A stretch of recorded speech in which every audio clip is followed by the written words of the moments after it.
Hello and welcome to daily current affairs analysis. మన అనాలిసిస్లో భాగంగా మనం ఈరోజు డిస్కస్ చేస్తున్నటువంటి టాపిక్ వచ్చేసి గ్రూప్ 1 మెయిన్స్లో ఉన్నటువంటి ప్రిలిమ్స్లో కూడా ఉంది ఎన్విరాన్మెంట్ ఎకాలజీ పార్ట్. మెయిన్స్లో ఎకానమీ పేపర్లో ఉన్నటువంటి ఎన్విరాన్మెంట్ అండ్ డెవలప్మెంట్ అనే పార్ట్, అదేవిధంగా సైన్స్ అండ్ టెక్నాలజీ రెండింటికి ఇది ఉపయోగపడేటువంటి టాపిక్. ఫారెస్ట్స్ అనేటువంటి టాపిక్ డైరెక్ట్గా ఉంది మనకు ఫారెస్ట్ కన్జర్వేషన్ యాక్ట్స్కి సంబంధించి. ఎస్, అయితే ఈ ఆర్టికల్లో ఏం చెప్తున్నది అంటే use dictionary meaning of forest Supreme Court tells central government. Top court Supreme Court ఏం చెప్తుంది సెంట్రల్ గవర్నమెంట్ కంటే, ఫారెస్ట్ అంటే డిక్షనరీ మీనింగ్, అదర్ మీనింగ్ కాదు, లేదా forest conservation act, Indian forest act, లేదా అదర్ వైల్డ్ లైఫ్ యాక్ట్లో చెప్పింది కాకుండా whatever the dictionary is giving for the word ఫారెస్ట్కి డిక్షనరీ ఏదైతే మీనింగ్ ఇస్తుందో ఆ మీనింగ్ని మనం ఫాలో కావాలి అని చెప్పేసి for time being.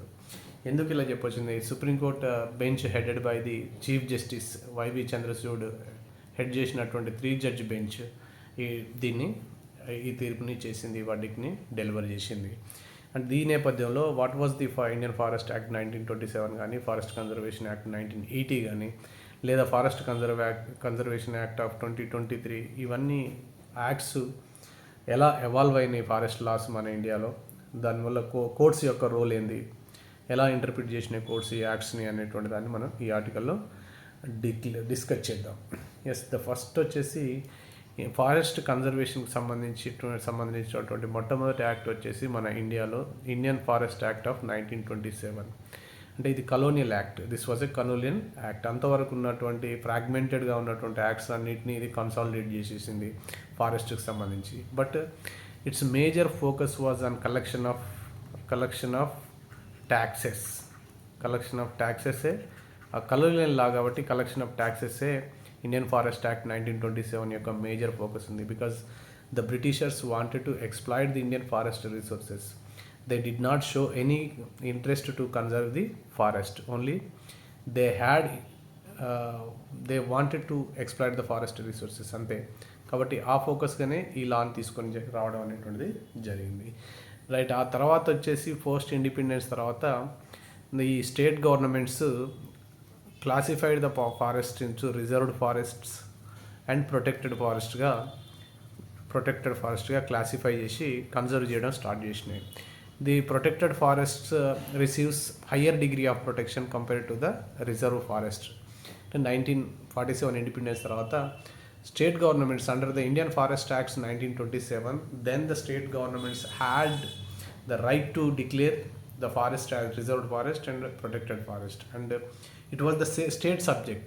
In fact, 1927 law em cheptundante the protection of forests, conservation of forest comes under the power of the state government and provincial governments పరిధిలోనే ఉండేది. కాబట్టి స్టేట్ గవర్నమెంట్స్ పోస్ట్ ఇండిపెండెన్స్లో ఏం చేసినట్టే ఫారెస్ట్ని రిజర్వ్ ఫారెస్ట్, ప్రొటెక్టెడ్ ఫారెస్ట్గా classify చేసేసి protected ఫారెస్ట్కి ఎక్కువ high degree of protection ఇచ్చినాయి reserved ఫారెస్ట్తో పోలిస్తే. అఫ్కోర్స్ రిజర్వ్డ్ ఫారెస్ట్ కూడా they received some sort of protection, but comparatively less protection to the protected forest. ఇది ఫారెస్ట్ ప్రొటెక్షన్ స్టేట్ గవర్నమెంట్ చేతిలో ఉండేది according to the Indian forest act 1927. ఆ తర్వాత wild life protection act 1972 వచ్చింది. Wild life protection act 1972లో మనకి national parks, wild life sanctuaries మనం form చేసినాం under wild life protection act. మనం అవి స్టడీ ఇట్ ఇన్ డీటెయిల్, మనకు టైం వచ్చినప్పుడు దాన్ని డీటెయిల్గా వైల్డ్ లైఫ్ ప్రొటెక్షన్ యాక్ట్ చదువుతాం. To conserve fauna and flora, to protect, to offer high degree of protection to the endangered vulnerable species కోసం the Indian government has brought this Wildlife Protection Act in 1972. దాంట్లో భాగంగా national park, wild life శాంక్చురీస్ని ఏర్పాటు చేసేసి the state governments started giving the protection and conservation. State governments have taken conservation measures for forests. దీని ప్రకారం national పార్క్స్ని, wild life sanctuaries ఏర్పాటు చేసేసి ఆ తర్వాత ఆఫ్టర్ దట్ 1976లో చేసినటువంటి 42nd కాన్స్టిట్యూషనల్ అమెండ్మెంట్ యాక్ట్ ఏం చేసింది అంటే, దీన్ని అంతకుముందుకు స్టేట్ లిస్ట్లో ఉన్నటువంటి ఫారెస్ట్ సబ్జెక్ట్స్ని తీసుకొచ్చి కాంకరెంట్ లిస్ట్లోకి ఇచ్చేసింది. స్టేట్ లిస్టు కాంకరెంట్ లిస్ట్ అంటే మనకు తెలుసు కదా, we have 3 list: union list, state list and central state list, concurrent list ఉంటాయి. కాంకరెంట్ లిస్టులో అయితే ఏదైతే సబ్జెక్ట్ ఉంటుందో, అంటే అప్పటి వరకు స్టేట్ లిస్ట్లో ఉన్నటువంటి ఫారెస్ట్ అనే సబ్జెక్ట్ని తీసుకొచ్చి యూనియన్ గవర్నమెంట్ ఏం చేసిందంటే కాంకరెంట్ లిస్టులో వేసింది. కాంకరెంట్ లిస్టులో అంటే ఉమ్మడి జాబితాలో వేసింది. ఈ కాంకరెంట్ లిస్టులో అయితే ఏవైతే ఐటమ్స్ ఉంటాయో, the state and central governments are equally responsible and equally have power to enact laws over these subjects. Concurrent లిస్టులో ఏ సబ్జెక్ట్ ఉన్నా దానిపైన ఆ సబ్జెక్ట్ విషయంలో state government and central government can enact laws అన్నట్టు. కాబట్టి ఇప్పుడు ఈ immediately after putting this forest subject in the concurrent list in the 1980, the central government brought Forest Conservation Act of 1980 ని తీసుకొచ్చింది ఫారెస్ట్ కన్జర్వేషన్ యాక్ట్. ఇది ఈ forest conservation act అనేటువంటిది because there were large scale deforestation was taking place during those days and there were concerns expressed by the environmentalists and they urged the central government to protect the forest. కాబట్టి అప్పుడు deforestation ఎక్కువ మొత్తంలో ఉంది. To stop and to arrest this deforestation and to save the forests ఈ Indian forest conservation act తీసుకురాబడ్డది 1980లో by central government తోటి. ఎందుకంటే now central government is responsible for conservation of forest because it is kept under the concurrent list. కాబట్టి ఇది ఏం చేసిందంటే D reservation of ఫారెస్ట్ని ఇది స్టాప్ చేసింది. డీ రిజర్వేషన్ అంటే ఒకసారి ఫారెస్ట్గా రిజర్వ్ చేస్తే దాన్ని డీ రిజర్వ్ చేసేటువంటి అధికారం స్టేట్ గవర్నమెంట్స్కు లేదు, తీసేసింది. And conversion of forest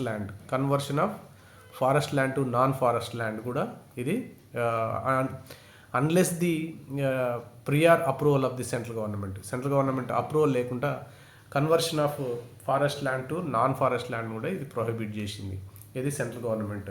and ఇది ఒక సెంట్రలైజేషన్ టెండెన్సీ అని చెప్పేసి the state governments alleged that the central government was taking away their powers అని చెప్పేసి కూడా, వాళ్ళ పవర్స్ అన్ని కూడా తీసుకుపోతుందని, ఇది ఒక సెంట్రలైజేషన్ టెండెన్సీ అని చెప్పేసి కూడా అప్పుడు స్టేట్ గవర్నమెంట్స్ వాదించినాయి. ఏది డీ రిజర్వేషన్, ఏదైనా ఒక ఫారెస్ట్ ఏరియా ఉంటే సెంట్రల్ గవర్నమెంట్ యొక్క పర్మిషన్ లేకుండా దాన్ని నాన్ ఫారెస్ట్గా రిజర్వ్డ్ ఫారెస్ట్ని డీ రిజర్వ్ చేయొద్దు. నెక్స్ట్ కన్వర్షన్ కూడా చేయొద్దు, ఫారెస్ట్ నాన్ ఫారెస్ట్ కన్వర్షన్ కూడా చేయొద్దు అని చెప్పేసి యాక్ట్ చేసింది without the prior approval of the central government. ఈ రెండు తీసుకొచ్చింది ఫారెస్ట్ కన్జర్వేషన్ యాక్ట్. దీనివల్ల ఫారెస్ట్ కన్జర్వేషన్ యొక్క ఇంపార్టెన్స్ పెరిగింది, ఫారెస్ట్ కన్జర్వ్ చేయబడ్డాయి. కానీ however the state governments have lost there power అన్నట్టు, దాంతో ఇబ్బంది కూడా వాళ్ళు ఎక్స్పెక్ట్ చేసారు state governments. Yes, large scale deforestation even after enacting these two laws అంటే forest conservation act, wild life act, next Indian forest act 1927 తర్వాత కూడా there was large scale deforestation was taking place and ecological balance కూడా disturb అవుతున్నాయి. కాబట్టి మన environmentalist Godavaram తిరుమలపాడ్ he had approached the Supreme Court over the large scale deforestation in the Nilagiri areas. తమిళనాడులో నీలగిరి ఏరియాస్లో large scale deforestation అవుతుంది because under 1927 Indian forest act the definition is different for forest. Under forest conservation act the definition is different for forest and wild life protection act. These different acts are giving different interpretations and different definitions. కాబట్టి there are some loopholes in the forest laws. By exploiting these loopholes, the smugglers and poachers, hunters and local communities were felling the trees in the Nilagiri forest. Kabatti he had approached the court and court Godavaram and Tirumalappad కేసులో ఇచ్చినటువంటి verdict ఏంటంటే supreme court ఇది ఒక famous verdict and this has stopped the deforestation considerably in India అని చెప్పొచ్చు. ఎందుకంటే any land ఒక ఫారెస్ట్గా even though it is not declared under any law, if it has tree cover, if it has dense tree cover, that becomes a forest, that is to be considered as a forest అని చెప్పేసి గోదావరం కేసులో Supreme Court తీర్పిచ్చింది. అంటే any area that has considerable dense tree cover, that becomes a forest. It is considered to be a forest and this is what is known as dictionary meaning. డిక్షనరీలో అదే ఉంటుంది meaning. ఫారెస్ట్కి ఏం మీనింగ్ ఉంటుంది? Any area that has considerable dense tree cover becomes a forest. అంటే దాన్ని మనం dictionary meaning అంటున్నాం. ఫారెస్ట్ అనేది ఐదర్ డిఫైన్డ్ ఇన్ ది 1927, 1980 యాక్ట్లో కాకుండా whatever defined in the dictionary. Forest అనేటువంటిది డిక్షనరీలో ఎలా డిఫైన్ అయిందో any area that becomes forest according to the dictionary. అంటే any area that has considerable tree cover, dense tree cover that becomes forest. దీన్నే మనం dictionary meaning అంటున్నాం. గోదావరమన్ కేసులో supreme court ఇచ్చినటువంటి వర్డిక్ట్ ఇది. డిక్షనరీ మీనింగ్ని ఫాలో కమ్మని చెప్పేసి, అవునా, to stop the deforestation. Yes, ఇప్పుడు ఎందుకు వచ్చింది అదంటే ఈ ఫారెస్ట్ కన్జర్వేషన్ యాక్ట్ 1980కి last year central government brought 2 important అమెండ్మెంట్స్ని తీసుకొచ్చింది. ఆ అమెండ్మెంట్స్లో ఏం చేసింది అంటే certain types of forest land may be exempted from the purview of the act. Forest అనేటువంటిది ఓన్లీ 1927 యాక్ట్ ప్రకారం ఏదైతే ల్యాండ్ నోటిఫై చేయబడిందో that becomes forest. According to the forest conservation act ఏదైతే ఉందో మనం ఇంతకుముందు చెప్పినట్టు అమెండ్మెంట్ యాక్ట్ 2023 అమెండ్మెంట్ యాక్ట్ 2023లో అమెండ్మెంట్ యాక్ట్ తీసుకొచ్చింది. ఏది? Forest conservation amendment act. ఆ అమెండ్మెంట్ యాక్ట్ ప్రకారం ఫారెస్ట్ అంటే ఏంది? Either notified under 1927 forest act or under 1980 forest conservation act. ఈ రెండు మాత్రమే ఫారెస్ట్ ల్యాండ్లు. అంటే other than these 2 lands. And December 12, 1996 ముందు any land that is converted to non forest use also will not receive protection అని చెప్పింది. అంటే only forest అంటే ఏంటిది? According to this 2023 amendment act, notified under 1927 forest act and notified under forest conservation act 1980, ఈ రెండే ఫారెస్ట్లు. And December 12, 1996 ముందు if the forest was converted to non forest uses and that does not get any protection under this law అని చెప్పేసి 2023 act అని చెప్పేసి చెప్పింది. అంటే this means ఒక లార్జ్ ఏరియాని ఎక్స్క్లూడ్ చేసింది ఫారెస్ట్ ఏరియా నుంచి. అప్రాక్సిమేట్లీ 1.97 lakh hectares అని చెప్పేసి మనకు సుప్రీంకోర్టు చెప్పింది. దాన్ని అంతా కూడా even though that has forest cover considerable amount of tree cover ఉన్నప్పుడు కూడా according to the technicalities provided in 2023 ఆ డెఫినేషన్ ప్రకారం అది ఫారెస్ట్ కాకుండా పోతుంది అని చెప్పేసి ఈ అమెండ్మెంట్స్ని తీసుకొచ్చింది. And again across the border areas 100 kilometer radius, international border ఏరియాస్లో 100 kilometer రేడియస్లో to step up the defence facilities, మన డిఫెన్స్ ఫెసిలిటీస్ని స్టెప్ అప్ చేయడానికి to lay roads like to construct buildings for defence facilities, ఏదైతే రక్షణ చర్యల కోసం 100 kilometers రేడియస్లో international borders like border with China, border with Pakistan, border with Bangladesh, ఆ ఏరియాలో ఉన్నట్టు 100 kilometer ఏరియాలో ఉన్నటువంటి దాన్ని కూడా ఫారెస్ట్ నుంచి ఎగ్జెంప్ట్ చేసింది. అంటే we need not to take permission from the central government to cut down the forest in those areas. అక్కడున్న ఫారెస్ట్ని క్లియర్ చేయడానికి ఎలాంటి పర్మిషన్ లేదు. స్వేచ్ఛగా డిఫెన్స్ ఫెసిలిటీస్ని ఎస్టాబ్లిష్ చేయడం కోసం దాన్ని కూడా ఎగ్జామ్ చేసింది 2023 act. And also it has given power to the state governments to establish eco tourism spots, zoological parks, ఇవన్నీ కూడా సఫారీస్ని కూడా పెట్టుకోవచ్చు స్టేట్ గవర్నమెంట్స్ ఫారెస్ట్ని క్లియర్ చేసి అనేటువంటి కూడా 2023 యాక్ట్ చెప్పింది. ఇది మేజర్గా 2023 యాక్ట్ తీసుకొచ్చినటువంటి చేంజెస్.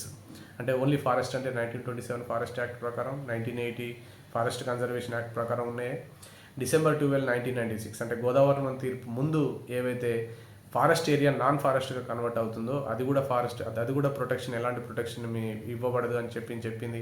నెక్స్ట్ బార్డర్ ఏరియాస్లో 100 kilometers రేడియస్లో డిఫెన్స్ ఫెసిలిటీస్ని ఎస్టాబ్లిష్ చేయడానికి, ఇంప్రూవ్ చేయడానికి అక్కడ ఉన్నటువంటి ట్రీస్ని కట్ డౌన్ చేయొచ్చు. అవునా, ది ఫారెస్ట్ కన్జర్వేషన్ యాక్ట్ దేనికి అడ్డం రాదని చెప్పేసి అమెండ్మెంట్ చేసింది. Next zoological parks, eco tourism and సఫారీస్ని ఏర్పాటు చేయడానికి కూడా ఇది ప్రియర్ అప్రూవల్ ఏమీ లేకుండా స్టేట్ గవర్నమెంట్స్కు అవకాశం ఇచ్చింది. These are the amendments. ఈ అమెండ్మెంట్స్ పైన ఎన్విరాన్మెంటలిస్టులు they have expressed the deep concerns over these amendments and they have approached the top court. ఈ టాప్ కోర్ట్ ఏమంటారు అంటే ఈ డైల్యూట్ చేసింది ఏంటిది, ఈ యాక్ట్ అనేటువంటిది డైల్యూట్ చేసింది ఫారెస్ట్ అనేటువంటి మీనింగ్ని. Only declared forest, lands recorded as forest according to the forest conservation act అని చెప్పేసి ఈ రెండు మాత్రమే ఫారెస్ట్ అని చెప్పేసి అంటుంది. డిక్లేర్ ఫారెస్ట్ని lands recorded as forest in government records after 1980. ఈ రెండు మాత్రమే ఫారెస్ట్ అనడం ద్వారా ఫారెస్ట్ డెఫినేషన్స్ని డైల్యూట్ చేసింది అని చెప్పేసి వీళ్ళు కోర్టును అప్రోచ్ అయ్యారు ఎన్విరాన్మెంటలిస్టులు. హవెవర్ గవర్నమెంట్ అంటుంది we have expanded the term government records. మనం ఏదైతే రికార్డులు ఉందో అది ఫారెస్ట్ అంటున్నాం, but however we have expanded the term. మేము టర్మ్ ఎక్స్పాండ్ చేసినాం. Not only central government, state governments, local governments, even communities, certain communities ఏవైతే ఫారెస్ట్గా గుర్తించిన ఏరియాస్ని వాటిని కూడా మేము గుర్తిస్తున్నాం. We are recognizing those areas also అని చెప్పేసి సెంట్రల్ గవర్నమెంట్ అంటుంది. First supreme court did not agree with the central government and it has called upon the state and central government to stick the dictionary meaning of forest. మీరు forest అంటే dictionary మీనింగ్కే stick అవ్వండి, as was upheld in the 1996 Godavarman కేసులో ఏదైతే మేము upheld చేసినామో that was fix అయ్యి forest అంటే డిక్షనరీ మీనింగ్కే ఫిక్స్ అండి, డిక్షనరీ మీనింగ్ ఆఫ్ ఫారెస్ట్నే ఫాలో కండి అని చెప్పేసి it has directed the press. Then ఇంకా ఏం చెప్పింది, irrespective of their nature, classification or ownership. ఆ ఫారెస్ట్ నేచర్ ఏదైనా ఉండొచ్చు, ఓనర్షిప్ ఏదైనా ఉండొచ్చు, క్లాసిఫికేషన్ ఏదైనా ఉండొచ్చు, రిజర్వ్డా, ప్రొటెక్షనా, ఇంకేదైనా కావచ్చు. నేచర్ ఎలా ఉండొచ్చు, అది స్రబ్బా, గిబ్బా, లేకపోతే డెన్స్ ఫారెస్ట్ ఏదైనా అవ్వచ్చు. నెక్స్ట్ ఓనర్షిప్, అది ప్రైవేటా, పబ్లికా, ఇవన్నీ ఇర్రెస్పెక్టివ్ ఆఫ్ దాంతో మీరు ఫారెస్ట్ అంటే బ్రాడర్ మీనింగ్లో డెఫినేషన్ డిక్షనరీ ఏదైతే ఇస్తుందో దానికి స్టిక్ అవ్వండి అని చెప్పేసి సుప్రీంకోర్టు ఇప్పించింది. ఇంకా supreme court also director the central and state government consolidated లిస్టును తయారు చేయమన్నది. Prepare a consolidated record of forests by 31st March వరకే. You all together central government coordination తోటి state governments and union territory governments you have to prepare the consolidated list అని చెప్పేసి అని అది order ఇచ్చింది స్టేట్ అండ్ సెంట్రల్ గవర్నమెంట్కి. నా next వచ్చేసి the court listed the case again in July 2024కి అది ఇచ్చేసింది. అవునా? ఎస్. ఇంకొకటి, zoos or safaris must have the final approval of the court. ఏదైనా జూస్ సఫారీస్ ఏర్పాటు చేయాలంటే, జూలాజికల్ పార్క్స్ సఫారీస్ ఏర్పాటు చేయాలంటే final approval of the top court అనేటువంటిది మస్ట్ అని చెప్పేసి యాజ్ ఆఫ్ నౌ చెప్పింది for time being. Next hearing consolidated list prepare చేసి ఏదైతే మీరు ఫారెస్ట్ అంటారో ఫస్ట్ ఆ లిస్టు పట్టుకొని రండి అని చెప్పేసి central and state and union గవర్నమెంట్స్కి సుప్రీంకోర్టు ఆర్డర్ చేసింది. రైట్, ఇది ఫారెస్ట్ కన్జర్వేషన్ యాక్ట్ యొక్క దీనికి సంబంధించిన మంచి చెడుని ప్రాస్ అండ్ కాన్స్ని క్రిటికల్లీ అనలైజ్ చేయమని చెప్పేసి క్వశ్చన్ రావచ్చు మెయిన్స్లో. Does it help to improve the forest conservation measures in India or does it dilute the conservation measures అని చెప్పేసి కూడా మీకు అడగవచ్చు. అలాంటి క్వశ్చన్ అడిగినప్పుడు ఈ కంటెంట్ బాగా ఉపయోగపడుతుంది. Right, thank you for watching.